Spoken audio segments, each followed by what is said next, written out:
On this savanna, some deaths do not happen instantly. They begin with a single strike, creeping inward until the body stops fighting.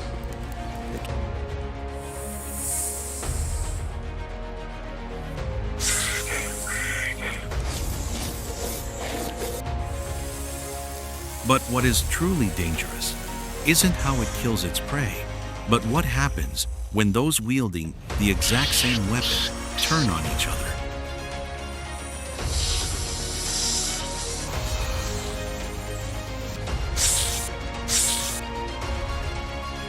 From that moment on, every rule of survival can be broken.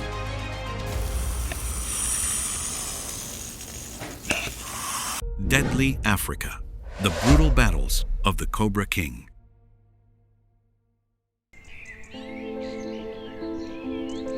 The dry season turns the plains into an open battlefield. The grass thins, shade vanishes, and exposed ground stretches far and wide, forcing species into tighter quarters.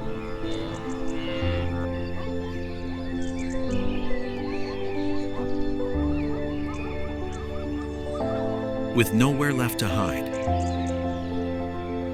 every movement is an exposure. Simply being in the wrong place at the wrong time can drag you into a war you never prepared for.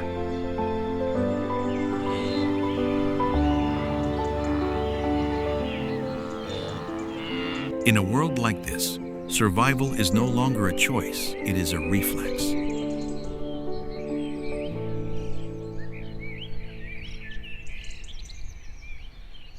Kael, a cobra, is neither the fastest nor the strongest. But he possesses a weapon that makes an opponent's mistakes irreversible.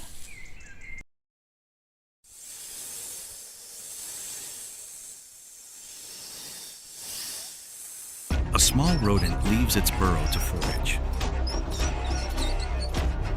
Kael doesn't need to give chase. He only needs to wait until the distance closes enough for absolute precision.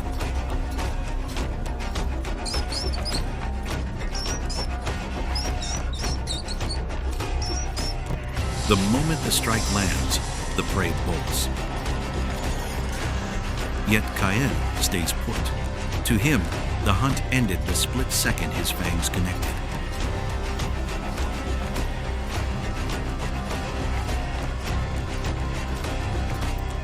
The venom gets to work from within, systematically shutting down the nervous system and tearing through cellular bonds.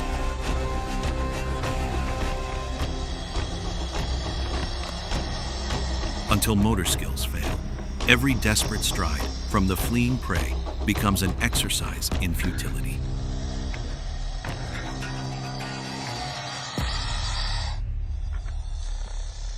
Kael doesn't track by sight. His flicking forked tongue samples the air, locking onto the scent molecules of a body shutting down.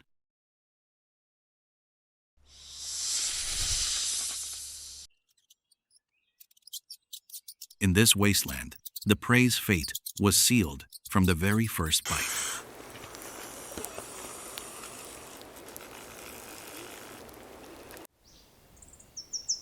Death takes its time, lasting just long enough to render any final struggle useless. And it is this very delay that creates a dangerous illusion.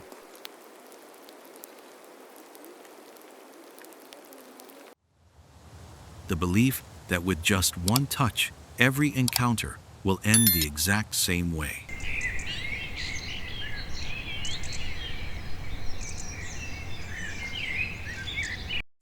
If you possessed a weapon that could end anything with a single strike, would you keep waiting patiently, or would you start seeking out larger prey?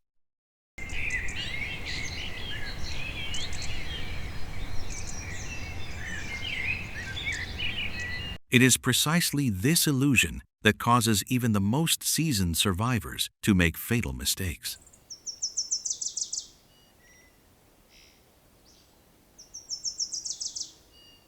Kael ventures deeper into uncharted territory.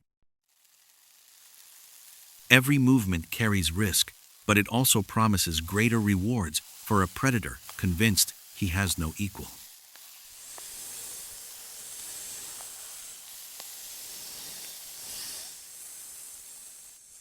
Expending venom and digesting a meal leaves Kael vulnerable. Yet the urge to expand his territory drives him forward.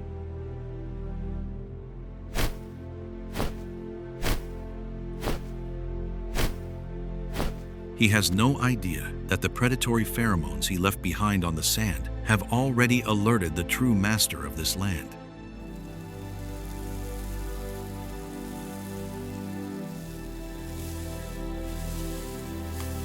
On the savanna, overconfidence is often a signed death warrant.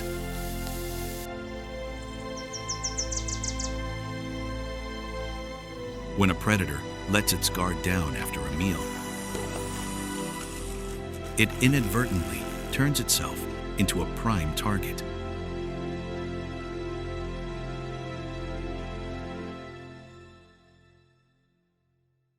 An experienced hunter always knows how to spot the easiest target when fatigued.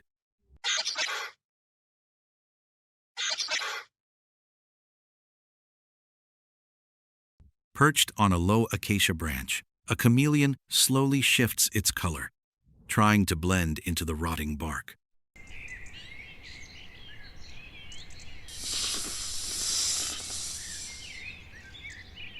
To Kael, this looks like a free meal.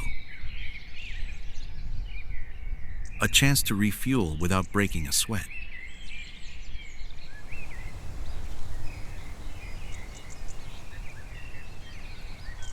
But on the fringes of this badland, a free meal is usually a trap leading straight into a deadlock.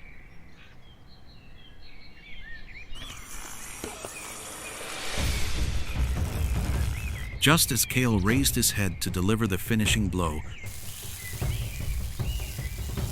a massive dark shadow lunged out from a hollow behind the tree trunk, swallowing the chameleon right before his eyes.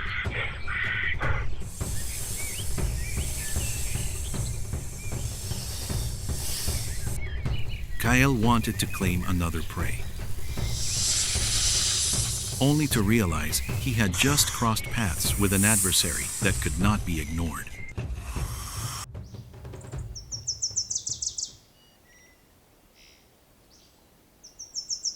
It was Rhaz, a larger, heavier cobra bearing the scars of countless past encounters. He was a predator who had nothing left to prove, having survived long enough to hold this ground.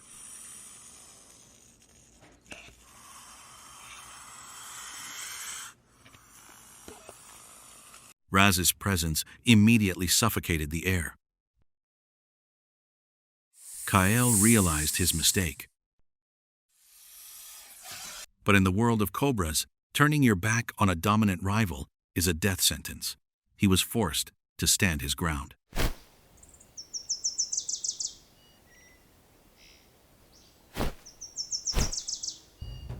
Both bodies reared up almost simultaneously. Hoods flared. They maintained just enough distance to keep each other from striking first, because both understood that a single mistake would end the fight instantly.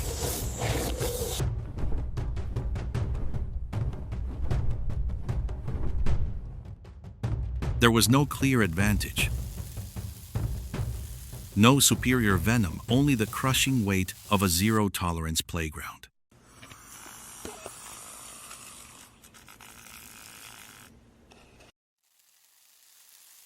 Right now, an invisible war was raging in Kael's mind.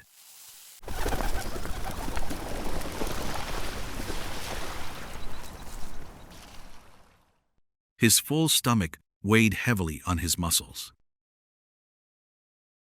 cutting his natural agility in half.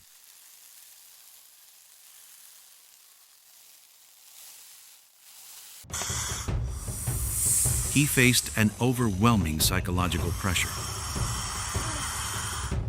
Rhaz was entirely too still, and the silence of an experienced veteran is always the most terrifying thing.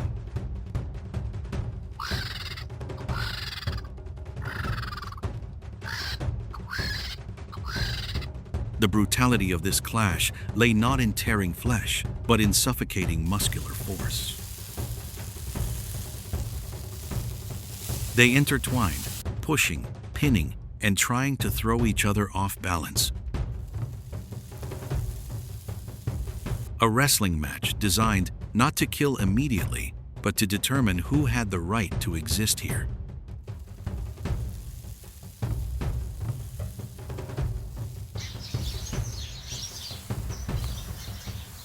Not a single drop of venom was deployed,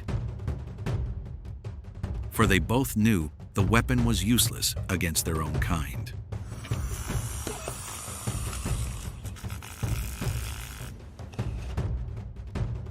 This was a chess match of sheer will and physical endurance. Kael could feel his muscles tearing under Rhaz's crushing weight. His full stomach pressed hard against his lungs, making his breathing shallow and erratic.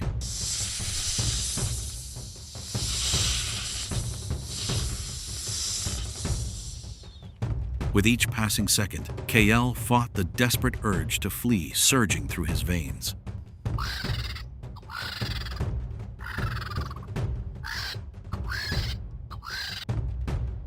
But losing status here meant banishment to the wastelands. And in a split second, when Rhaz slowed down after overextending on a missed slam, Kael seized the opening to gain the upper hand, forcing his rival to back down.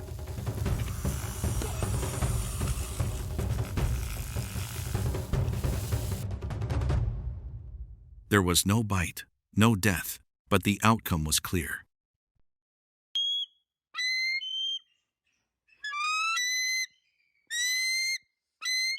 Kael claimed the territory, and with it, a status he had never possessed before.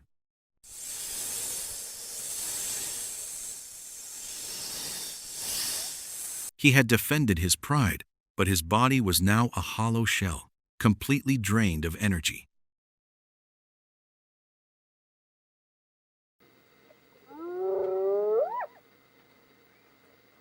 Yet on this savanna, victory is never the end of a war.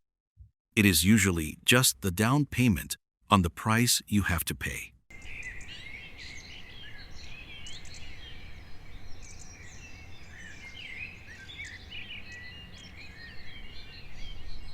After the showdown with Rhaz, Kael could no longer move with his usual fluid stability. Every muscular contraction felt heavy, and his hood lacked the taut flair he had entered the battle with.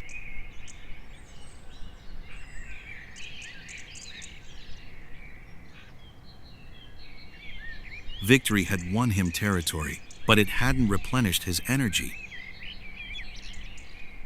And in the oppressive heat of the savanna, his body was rapidly draining.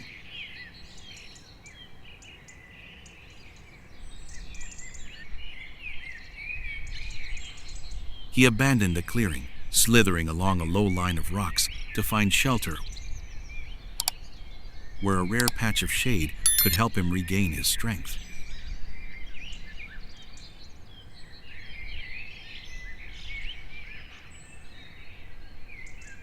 This was no time to hunt. It was time to survive the immediate toll of his recent victory.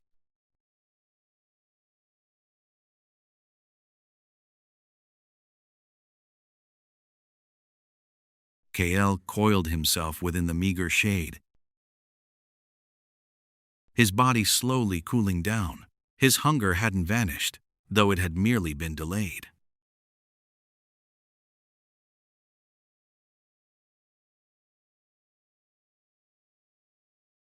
And on the savanna, A delay only means the problem will return in a much worse state.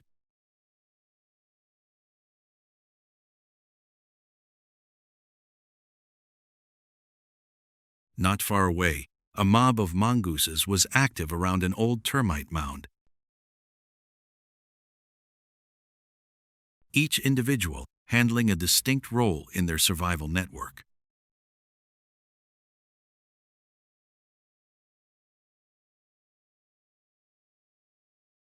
A few dug intently for larvae,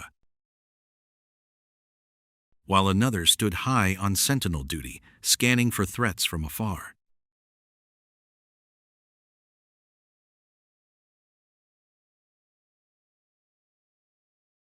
Unlike solitary prey, they rely on one another's signals. At the first alarm call, the entire mob vanishes underground in an instant.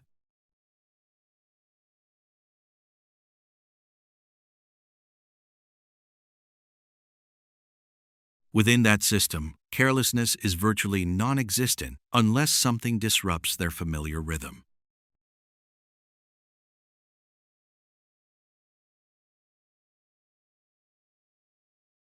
The sentinel, Suri, held the highest vantage point, her eyes continuously sweeping the horizon, while the others trusted her signals to keep working.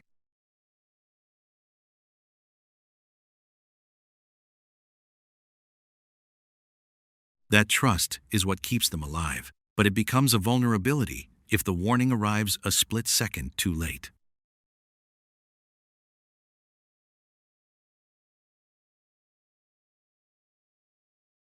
The steady sound of digging traveled through the dry earth, generating faint vibrations that Kael could sense even without seeing them.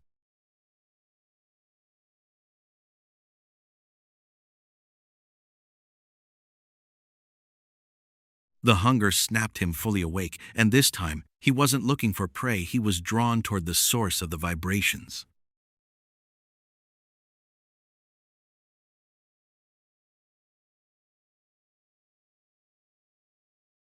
His forked tongue flicked continuously, gathering scents from the air as layers of information pieced together into a clear path forward.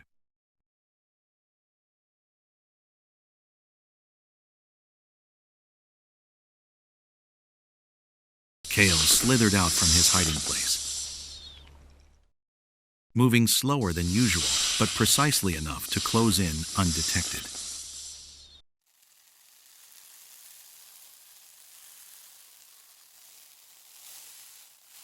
One individual was preoccupied with digging. Niko had separated from the protective perimeter for just a few brief seconds, and to Kael, every second was his only shot at ending the hunger clawing inside him.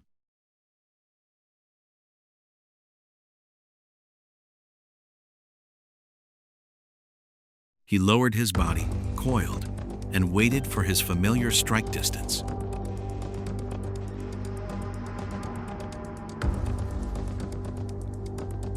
But just as Kael flared his hood and hissed,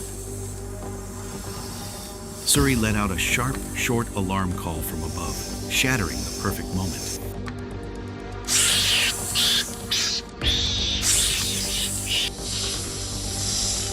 Niko snapped his head up, and Kael's first strike met empty air as the mongoose dodged to the side in a fraction of a second.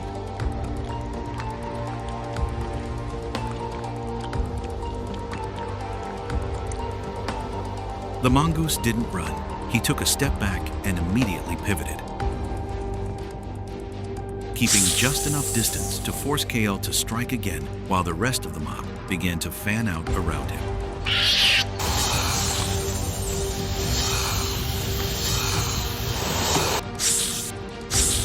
Every missed strike drained more of Kael's energy. And the moment he slowed down, Niko lunged close enough to force him to jerk his head back to dodge.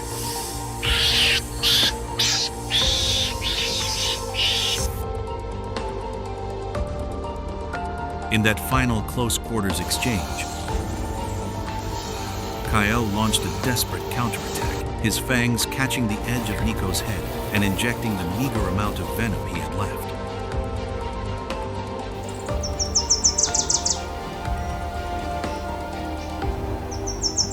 The mongoose froze and backed away, but didn't collapse right away.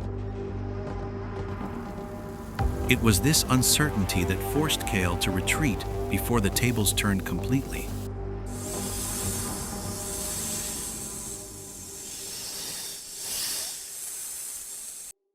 If this confrontation had lasted just a few seconds longer, who do you think would have gone down first, Kael or Niko?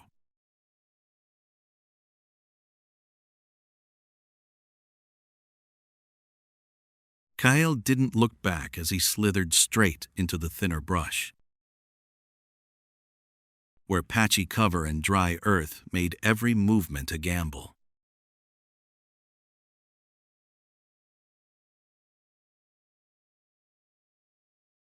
He could no longer maintain a steady rhythm. His muscles contracted heavily, and his remaining venom was barely enough to guarantee another successful hunt.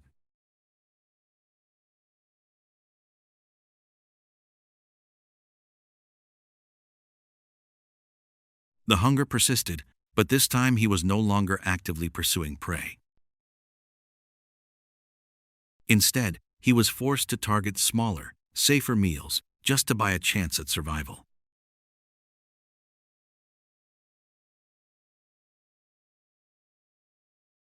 In the territory he had so recently conquered, Kael was no longer an absolute ruler, just a creature trying to hold his ground for one more day.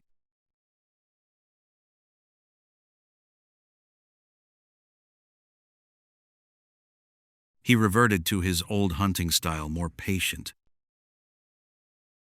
more cautious, because now every strike wasn't just about food, it was about survival. One more mistake could be his last.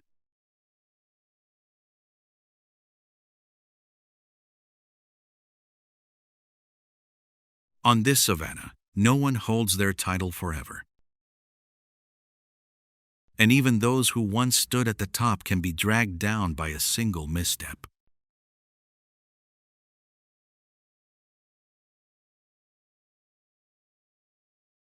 A king isn't the one who wins the most. He's the one still breathing after the latest war.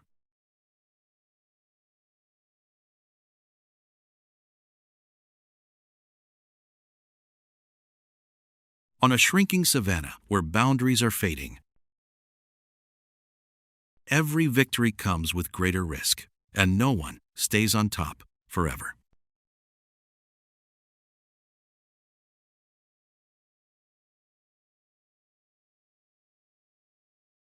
In this world, strength isn't measured by how many battles you win, but whether you survive the next one.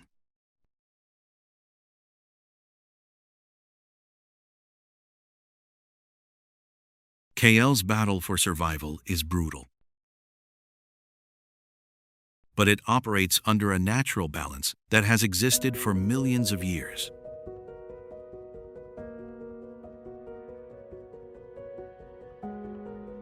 However, as the mechanical shadows of humanity push deeper into the savanna, tearing through safe zones and flattening rocky shelters, natural boundaries are completely erased.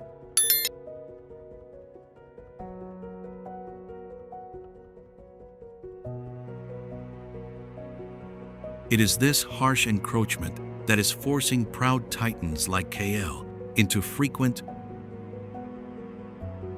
frantic, and inescapable clashes. When their shared home is destroyed,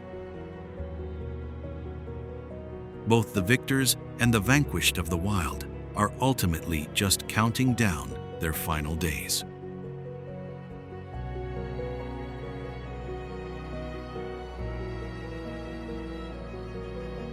When the threshold of survival is pushed to the absolute limit, Victory is sometimes just another word for luck.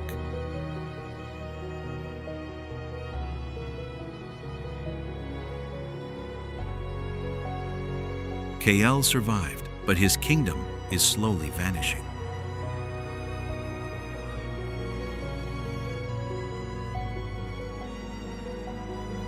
If you were Kael, would you continue to fight to the death alone to protect this fading throne? Or would you accept defeat in the face of human expansion?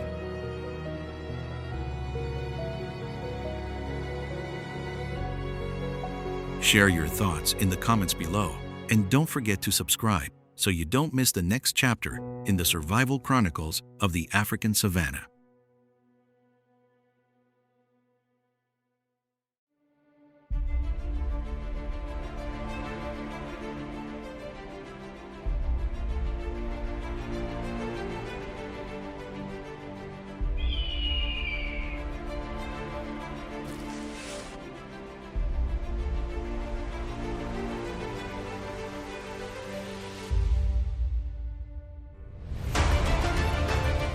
Beneath the hot dust, a mother rattlesnake, her baby, tenses for the first strike.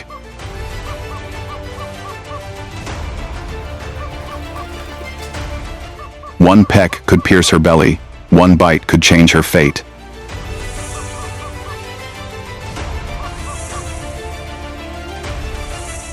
The desert is suffocating. Who will strike first?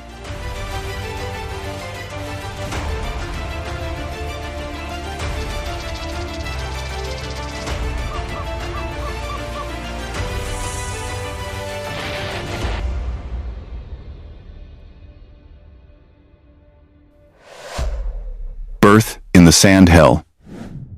Rattlesnake versus Roadrunner.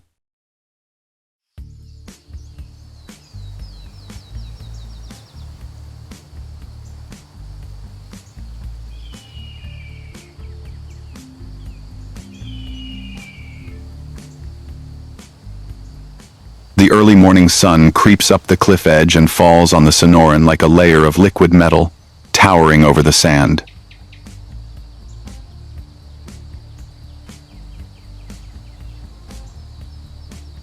The wind carries the scent of cactus resin, hot dust, and a slight fishy taste of sun-baked rock.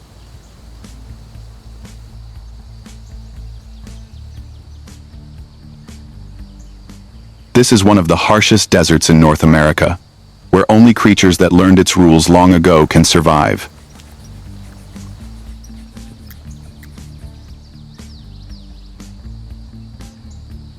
And among the heat waves that vibrate on the ground, there is one that has almost melted into the ground, but holds within it a whole new generation of its species.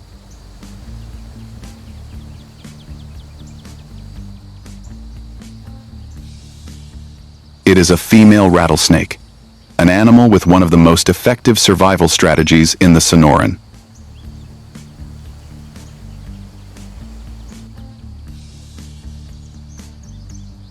A few months ago, in late spring, under the shade of thorny roots, she had wrapped herself around a male in an ancient mating ritual her species had repeated for millions of years.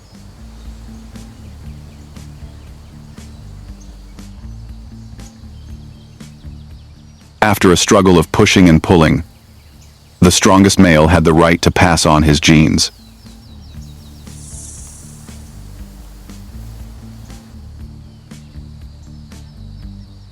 From the moment the sperm met the egg, tiny embryos began to form, not in the sand, but deep inside the female.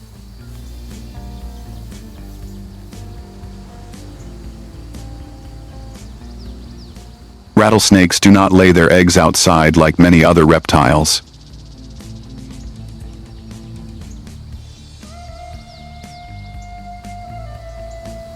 They are retained in the oviduct, where they grow thanks to the yolk, protected by the mother's body from the drastic changes in temperature and the predators lurking outside.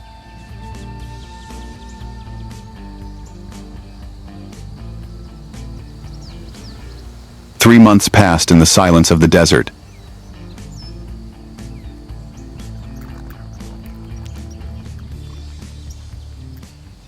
time the mother snake slithered out to hunt, each time she lay still, the embryos grew larger, taking up more space in her abdomen.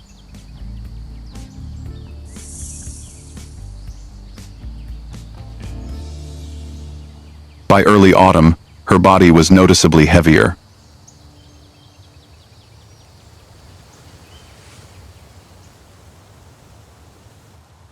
Every movement was slower, every muscle contraction more careful, as if too much effort might upset the delicate balance within.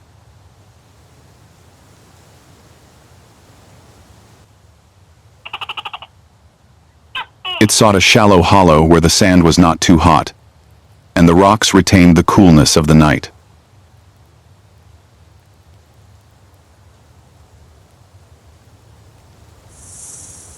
Its body lay half exposed, half submerged, its dorsal scales drooping to follow the curve of the earth.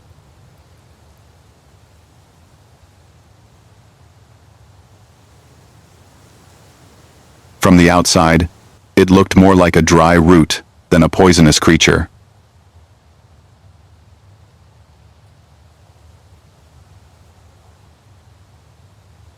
But Sonoran rarely left anyone alone for long.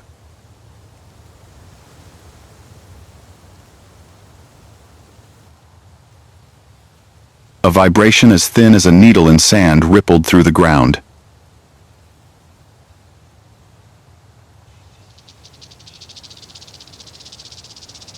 The mother snake raised her head, her tongue parting the hot air, tasting the faint but familiar scent.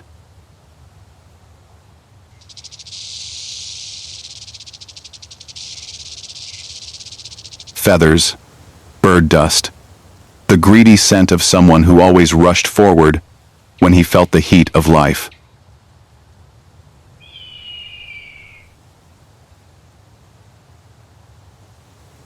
Amid the dancing heat lines, a bird shadow glided by, low and fast.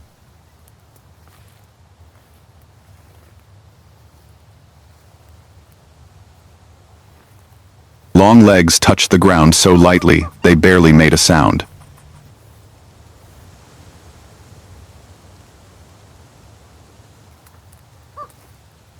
Black eyes scanned the ripples of sand as if reading an invisible map.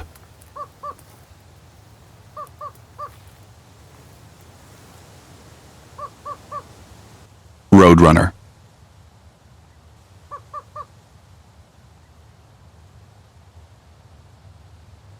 In its eyes, the desert was a merciless feast.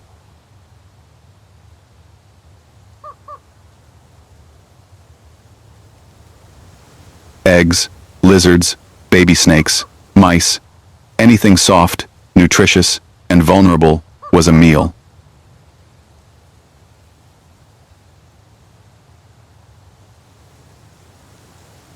It didn't know that rattlesnakes didn't lay their eggs in the sand, but it sensed one thing clearly.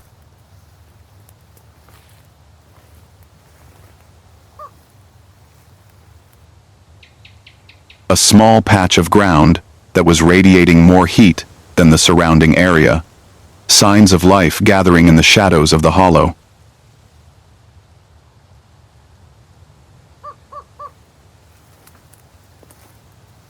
It lowered its body, tilted its head to listen.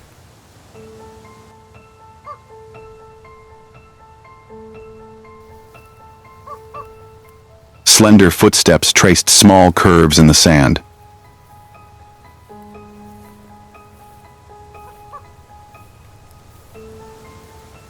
It edged closer, while the mother snake tensed, its dry tail beginning to vibrate, creating a series of hoarse sounds that rippled through the air.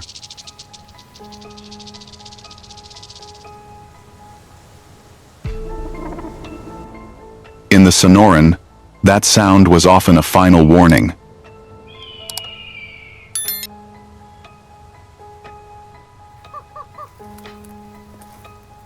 Many species would stop, retreat.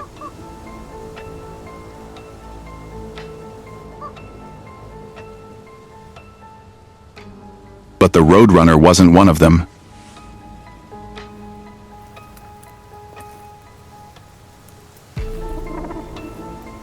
It was a creature that lived by clinging to the edge between chance and death.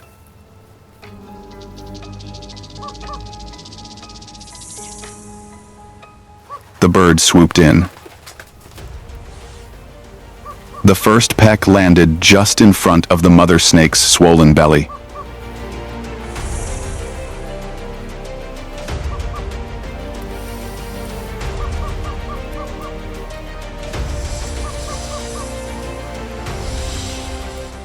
The snake reared up, head swinging sideways, its bite tearing through hot air, forcing the roadrunner to leap aside.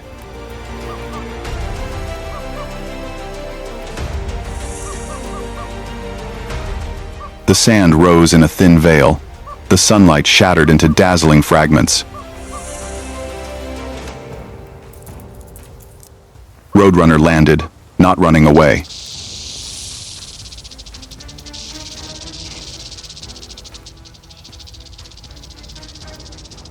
It turned, its feet changing direction very quickly, lunging again, this time aiming straight for the heavy body below, where it felt the heat most clearly.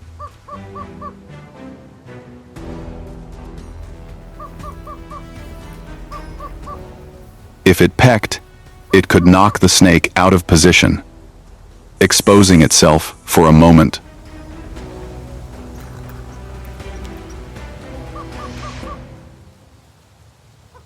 Long enough. For those who lived by speed like it, a moment like that could be the difference between a meal and death.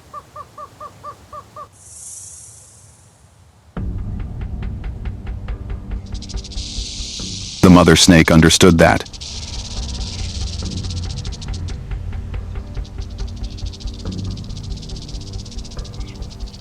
It understood with all its might that it carried more than a dozen small lives inside it.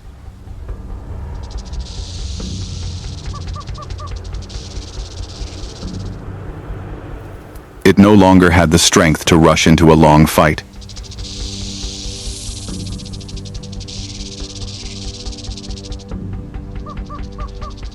Each bite was a loss.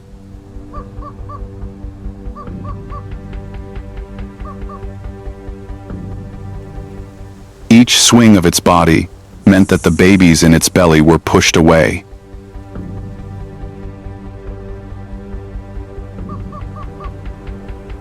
It needed to stop this battle in another way.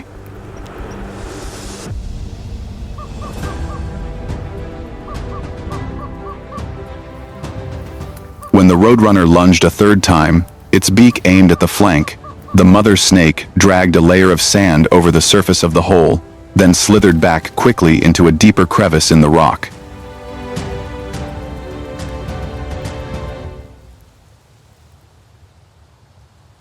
From the outside, all that remained was a patch of sand, no longer clearly visible.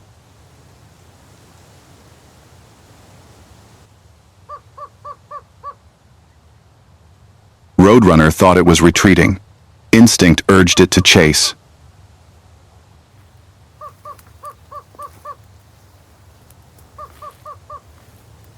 It pecked straight at the place where the snake had been lying, its beak piercing the thick sand, searching for a piece of scale, a piece of soft flesh, a hint of blood.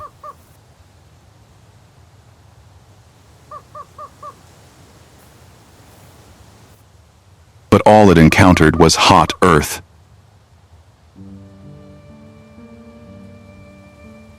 The mother snake had pressed herself against the cliff, holding her breath to reduce the amount of heat emitted, hiding her entire heavy body in the dark shadow.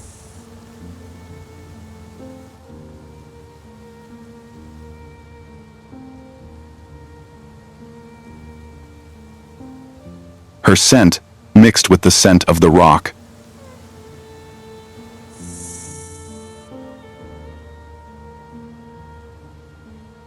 Her heat was trapped under the scales, no longer spreading evenly across the sand surface.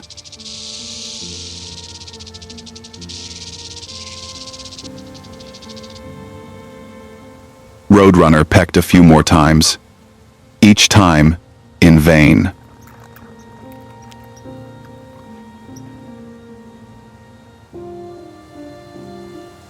A creature carrying a whole litter of babies had disappeared before its eyes with just silence.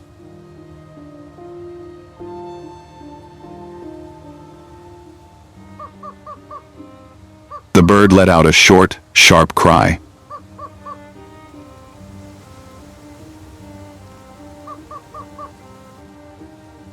It retreated, rolled its eyes, then turned away.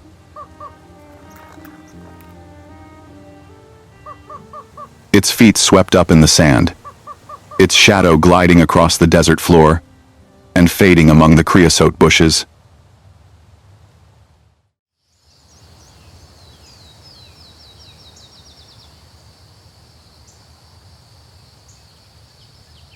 In the crevice of the rock, the mother snake remained motionless for a long time.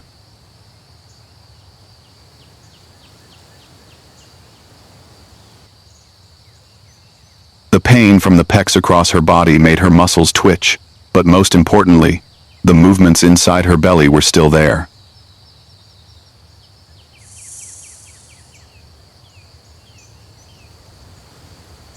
The embryos still turned slowly within the soft membrane, still beating tiny heartbeats, unheard by anyone but her own body.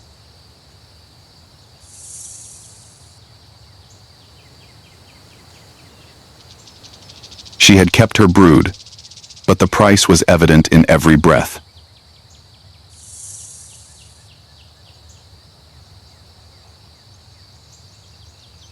She barely moved that day.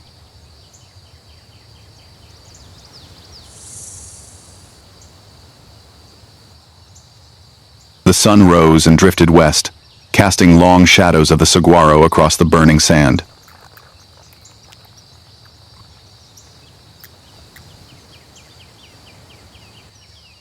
When the last rays of light began to redden, hunger really gripped her body.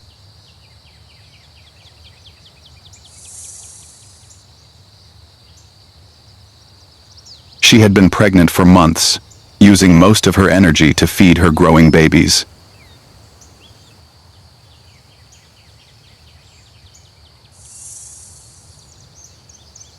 The confrontation had only made her already exhausted body even more empty.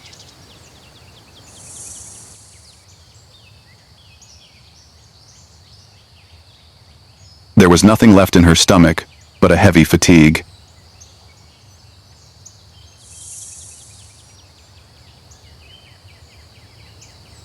If she didn't eat, she might not last until birth.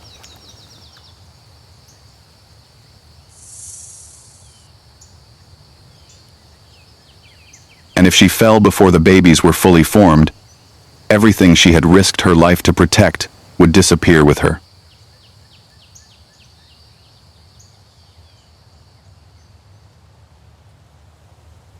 As the sky turned purple, the mother snake was forced to leave the crevice.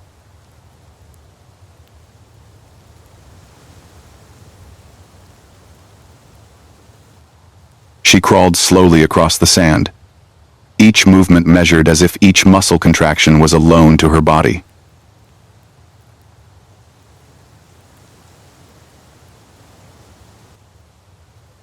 Her tongue flicked faster, tasting the thin breeze.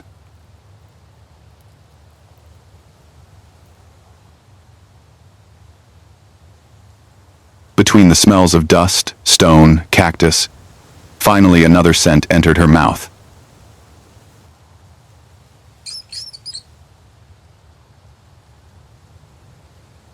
Fur, seeds, the small, hurried breath of a creature absorbed in digging.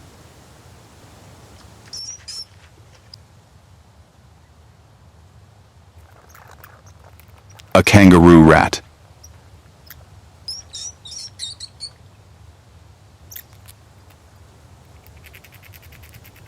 It was hopping near a bush, digging in the sand for hard seeds hidden from the rare rain.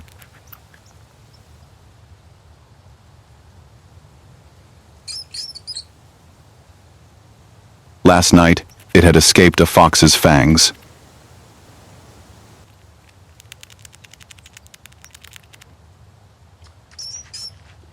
This morning, it had managed to hide in a cave when the shadow of an eagle passed by.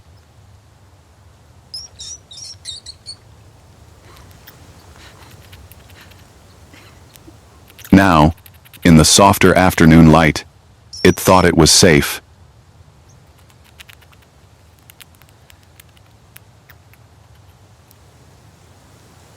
The mother snake stopped at the edge of the tree's shade, her whole body taut as a bowstring.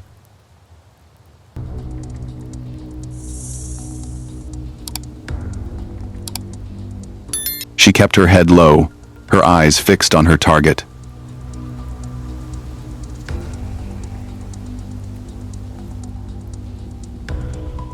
Hunger made her body tremble slightly, but also sharpened all her senses.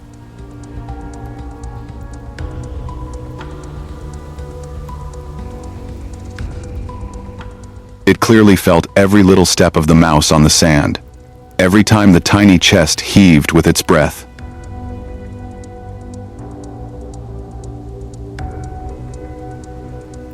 The mouse raised its head, sniffed the wind once, twice.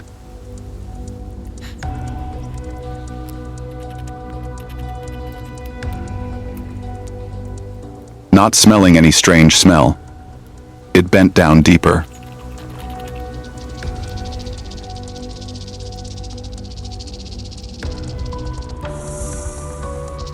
At that moment, the mother snake jumped up. No hissing. No sound of breaking sand. Just a curve tearing across the empty space.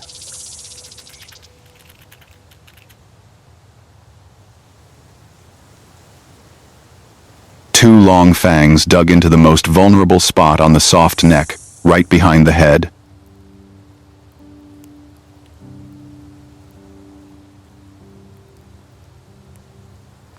The mouse's body jerked half a beat.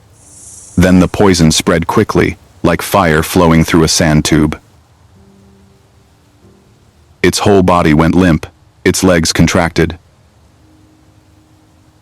The snake held on tight, feeling its life fading, then began to swallow.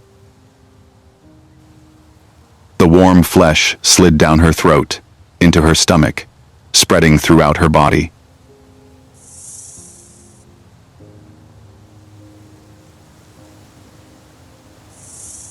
The tired muscles were refilled.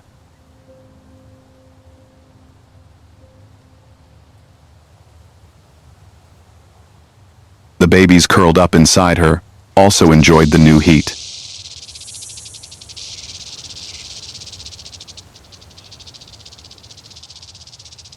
For a few minutes, the mother snake lay still, allowing her body to absorb the newly acquired energy.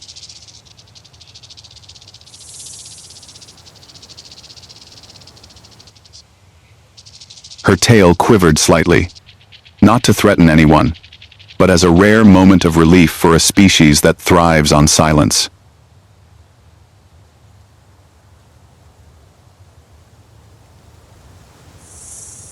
Sonoran has only told us part of it.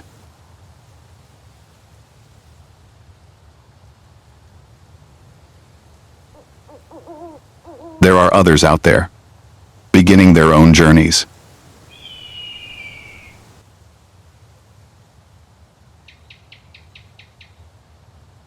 If you want to continue following those stories, join us in the next episode.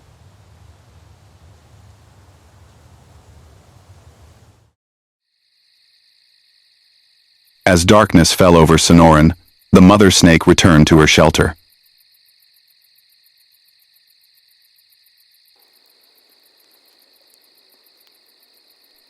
The sky was strewn with stars, thin streaks of cloud casting a pale light on the rocky peaks in the distance.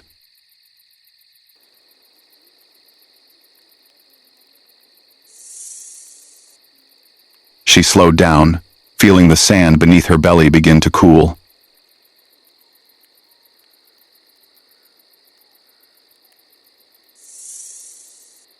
Inside her body, the little creatures moved more clearly, as if they too had been refueled.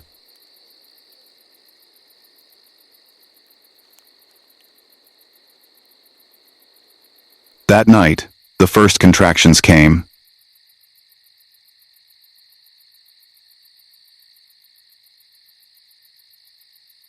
At first, just a slight tingling sensation along her belly, then a steady rhythm.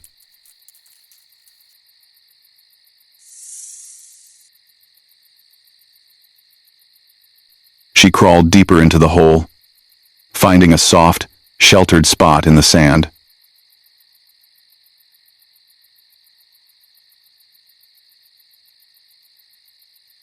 Her body curled into a thick coil, head resting on her torso, eyes half closed, breathing long and deep.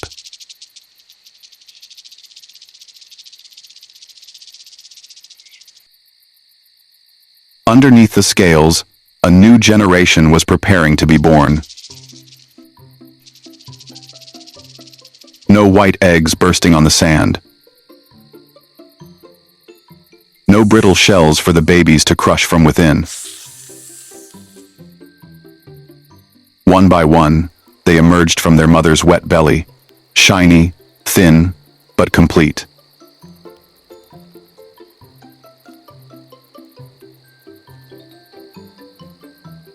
The first one slithered out as a dark streak of water and quickly began to shrink.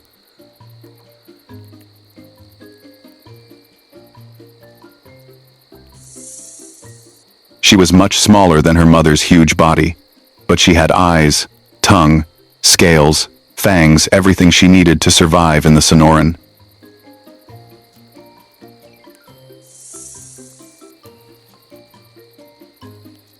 The second, the third, the fourth followed.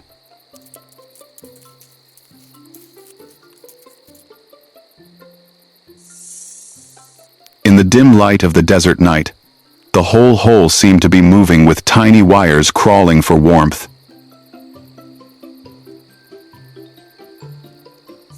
They parted their tongues for the first time, tasting the earth, the rocks, the mother's skin.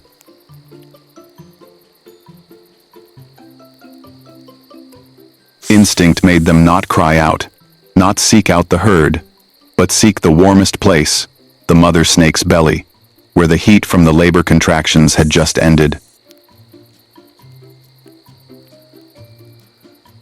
The mother snake curled her body slightly to form a natural barrier.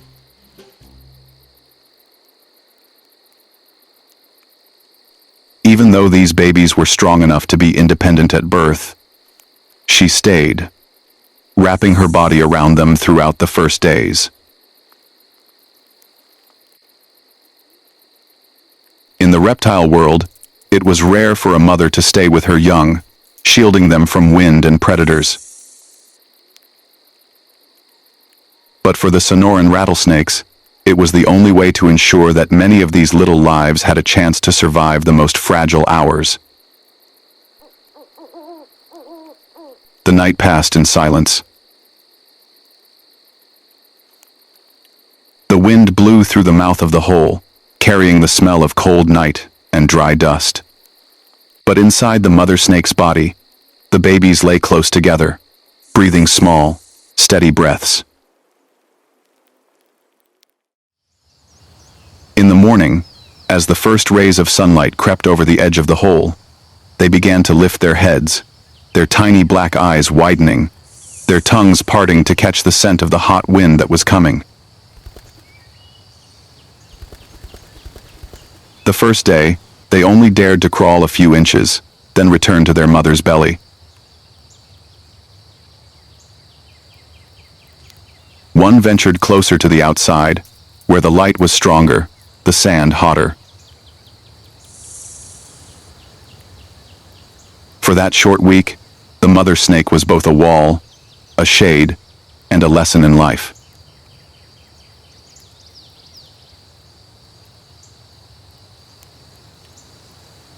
She taught not by sound, not by warning calls, but by standing between her children and danger, by moving aside when they were going in the right direction, and by stopping them when they were too open.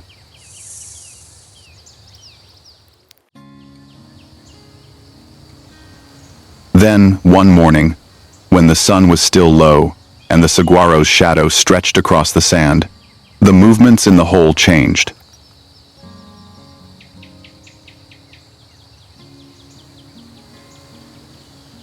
The children began to rub themselves more against the sand and rocks, the old scales flaking off in thin flakes, revealing new, brighter, sharper skin.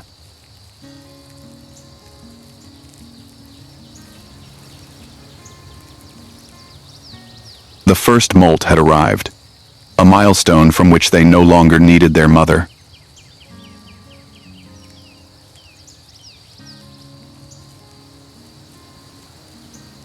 The mother snake looked at them, her pale yellow eyes filled with something between tiredness and serenity.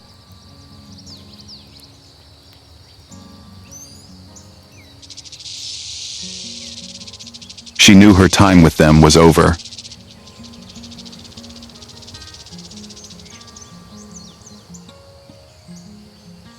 Her body was much lighter after giving birth, but there was still a weary void left by months of pregnancy and sleepless days of guarding.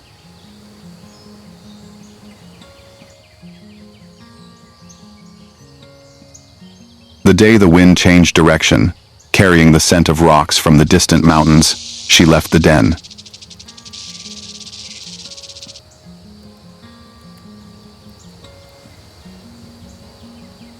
Not immediately, but slithered away, as if to open a final path for her children.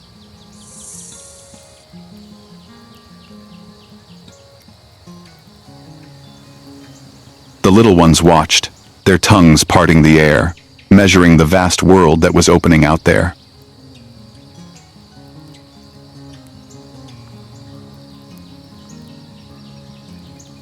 Then, one by one, they left.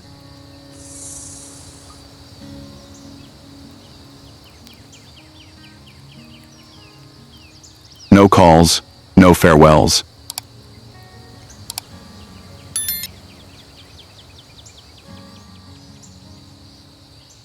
The desert had no place for such rituals.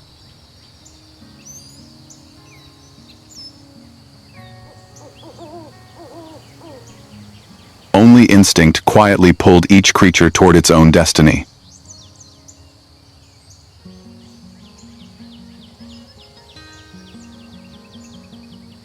As the sun climbed higher above the saguaro trunks, the den where the snakes had hatched was nothing more than a lightly disturbed patch of sand, the last trace of a family that had existed for a few fragile days.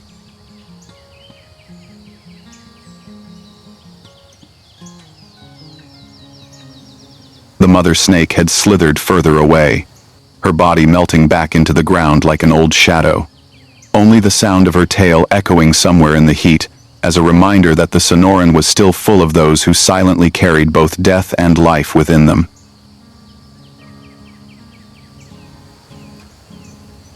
The shadow of a bird glided by. Roadrunner.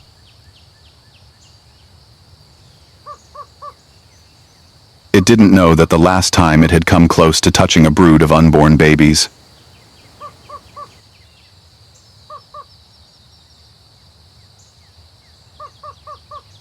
Maybe one day, one of the babies that had just left the nest would be the one it faced.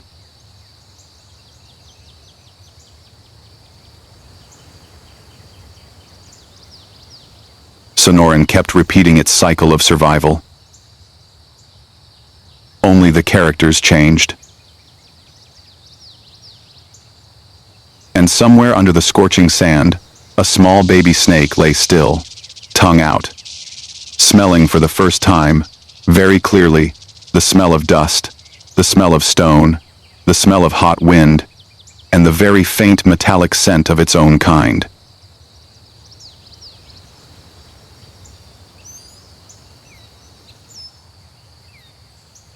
It didn't know about roadrunners, didn't know about rats, didn't know about the long road it was about to crawl down.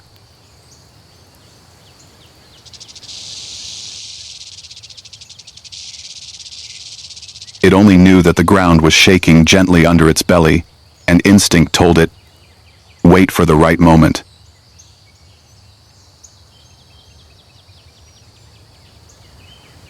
In Sonoran, those who wait are usually the ones who survive.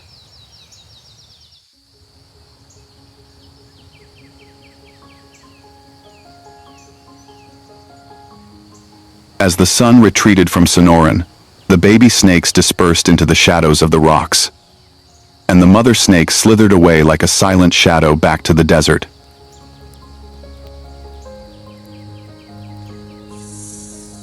But Sonoran never stopped.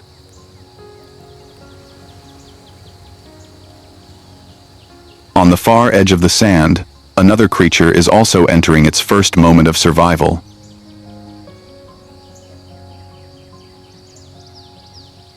And that will be the next story that this land wants to tell.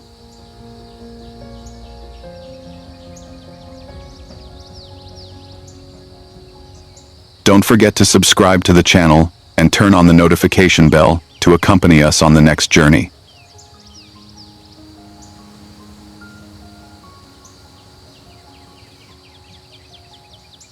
Thank you for watching.